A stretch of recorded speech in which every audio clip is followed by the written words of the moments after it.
ఈ రోజుల్లో ప్రపంచాన్ని చూస్తే ప్రశాంతంగా లేదు. ఒకవైపు యుద్ధాలు, మరోవైపు దేశాల మధ్య ఉద్రిక్తతలు, ఇంకోవైపు డబ్బు విలువ నెమ్మదిగా తగ్గిపోతున్న పరిస్థితి.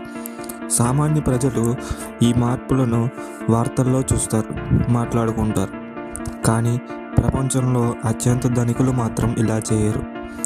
వాళ్ళు మాటలు చెప్పరు, హెచ్చరికలు ఇవ్వరు, నిశ్శబ్దంగా ఒకే నిర్ణయం తీసుకుంటారు. ఈ మధ్య అలాంటి ఒక నిర్ణయం జరుగుతుంది. ప్రపంచంలోని అత్యంత ధనికులు తమ బంగారాన్ని ఒకే దేశానికి తరలిస్తున్నారు. అది అమెరికా మరియు యూరప్ కాదు, ఆ దేశం సింగపూర్. ఇది సాధారణ పెట్టుబడి నిర్ణయంలా కనిపించినా దీని వెనుక చాలా లోతైన కారణం ఉంది.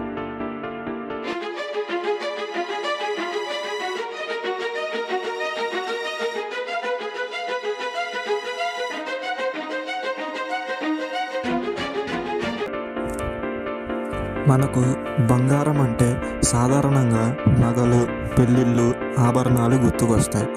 కానీ చరిత్రలో బంగారం అసలు అర్థం ఇది కాదు.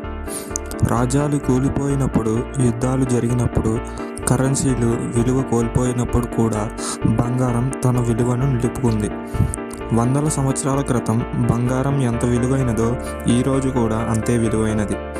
2008లో ప్రపంచవ్యాప్తంగా పెద్ద పెద్ద బ్యాంకులు కూలిపోయినప్పుడు చాలామంది తమ డబ్బును కోల్పోయారు. కానీ అదే సమయంలో బంగారం ధర పెరిగింది. చరిత్రలో ఎన్నిసార్లు సంక్షోభాలు వచ్చినా బంగారం ఒక స్థిరమైన సంపదగా నిలిచింది. అందుకే ధనికులు బంగారాన్ని చివరి భద్రతగా చూస్తారు. ఇప్పుడు ప్రపంచ పరిస్థితి చాలా అనిశ్చితంగా మారింది. యుద్ధాలు పెరుగుతున్నాయి, ప్రభుత్వాలు ఎక్కువగా డబ్బును ముద్రిస్తున్నాయి. దాంతో ద్రవ్యోల్బణం పెరుగుతుంది. అంటే మన చేతిలో ఉన్న డబ్బు విలువ నెమ్మదిగా తగ్గిపోతుంది. దేశాల అప్పులు పెరుగుతున్నాయి. రేపు ఏ దేశం ఏ నిర్ణయం తీసుకుంటుందో ఎవరికీ స్పష్టంగా తెలియదు. ఇలాంటి పరిస్థితుల్లో ధనికులు ఒకే ప్రశ్న వేసుకుంటారు: తమ సంపద నిజంగా సురక్షితమేనా అని. ఈ ప్రశ్నే వాళ్ళను కొత్త నిర్ణయాల వైపు నడిపిస్తుంది. ఇటీవల కొన్ని దేశాల్లో ఒకే రోజు బ్యాంకులు మూసేశారు. ప్రజలు తమ ఖాతాల నుంచి డబ్బు తీసుకోవడానికి లైన్లలో నిలబడ్డారు, కానీ డబ్బు ఇవ్వలేదు. ఆ రోజు చాలామందికి ఒక విషయం అర్థమైంది: బ్యాంకులో ఉన్న డబ్బు మనదైనా అవసరమైనప్పుడు అది మన చేతిలో ఉండకపోవచ్చు. ఈ సంఘటనలు ధనికుల్ని మరింత వేగంగా ఆలోచించేటట్టు చేశాయి. కేవలం సంఖ్యలుగా ఉన్న డబ్బుపై పూర్తిగా ఆధారపడటం ఎంత ప్రమాదమో వాళ్లకు స్పష్టంగా తెలిసింది. బ్యాంకులు సాధారణ రోజుల్లో సురక్షితంగా అనిపిస్తాయి, కానీ అత్యవసర పరిస్థితుల్లో నియంత్రణ మన చేతిలో ఉండదు. ఖాతాలు ఫ్రీజ్ చేయవచ్చు, లావాదేవీలపై పరిమితులు పెట్టవచ్చు. కానీ బంగారం అలా కాదు. బంగారం భౌతిక సంపద. అది మన దగ్గర లేదా మనకు నమ్మకమైన చోట ఉంటే పూర్తిగా మన నియంత్రణలో ఉంటుంది. అందుకే ధనికులు డిజిటల్ డబ్బు కంటే భౌతిక బంగారాన్ని ఎక్కువగా నమ్ముతున్నారు. ఇప్పుడే అసలైన ప్రశ్న వస్తుంది: ప్రపంచంలో ఇన్ని దేశాలు ఉన్నప్పుడు సింగపూర్ను ఎందుకు ఎంచుకుంటున్నారు అని. ముందు ఇలాంటి బంగారం నిల్వల కోసం స్విట్జర్లాండ్ చాలా ప్రసిద్ధి. కానీ ఇప్పుడు పరిస్థితి మారింది. యూరప్లో రాజకీయ ఒత్తిళ్లు పెరిగాయి. కొన్ని దేశాల్లో నియంత్రణలు కఠినమయ్యాయి. దాంతో ధనికులు ఆసియా వైపు చూస్తున్నారు. ఆసియాలో సింగపూర్ ప్రత్యేకమైన దేశం. రాజకీయ స్థిరత్వం ఉంది, చట్టాలు స్పష్టంగా ఉంటాయి, ప్రభుత్వ జోక్యం తక్కువగా ఉంటుంది. అక్కడ ఉన్న బంగారు గోదాములు ప్రపంచంలోనే అత్యంత భద్రమైనవిగా గుర్తింపు పొందాయి. అందుకే సింగపూర్ ఇప్పుడు ధనికుల ఎంపికగా మారింది.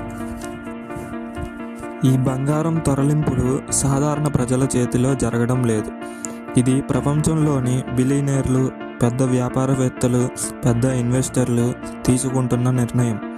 వాళ్ళు అందరి ముందు మాట్లాడరు, కానీ వాళ్ళు చేసే చర్యలు భవిష్యత్తు గురించి చాలా స్పష్టమైన సంకేతాలు ఇస్తాయి. వాళ్ళు మాటలతో కాదు, చర్యలతో తమ ఆలోచనను చూపిస్తారు. ధనికులు తమ బంగారాన్ని విమానాల్లో తరలిస్తుంటే సాధారణ ప్రజలు మాత్రం రోజువారీ ఖర్చుల గురించి ఆలోచిస్తున్నారు. వాళ్ళు భవిష్యత్తు కోసం ముందే ప్లాన్ చేస్తున్నారు.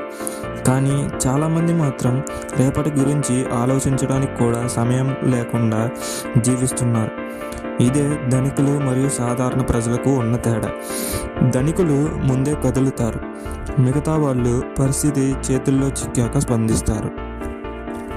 ధనికులు ఎప్పుడు భవిష్యత్తు వచ్చిన తర్వాత స్పందించరు, భవిష్యత్తు రాకముందే సిద్ధమవుతారు. ఈరోజు వాళ్ళు తమ బంగారాన్ని సింగపూర్కు తరలిస్తున్నారు అంటే ప్రపంచ ఆర్థిక వ్యవస్థలలో ఏదో మార్పు జరుగుతోందని అర్థం. అసలు ప్రశ్న ధనికులు ఏమి చేస్తున్నారు అన్నది కాదు, మనం ఆ మార్పును గమనిస్తున్నామా, అర్థం చేసుకుంటున్నామా, రేపటి ప్రపంచానికి మనం సిద్ధమవుతున్నామా అని. ఇలాంటి మరెన్నో వీడియోస్ కోసం మా ఛానల్ని సబ్స్క్రైబ్ చేసుకోండి.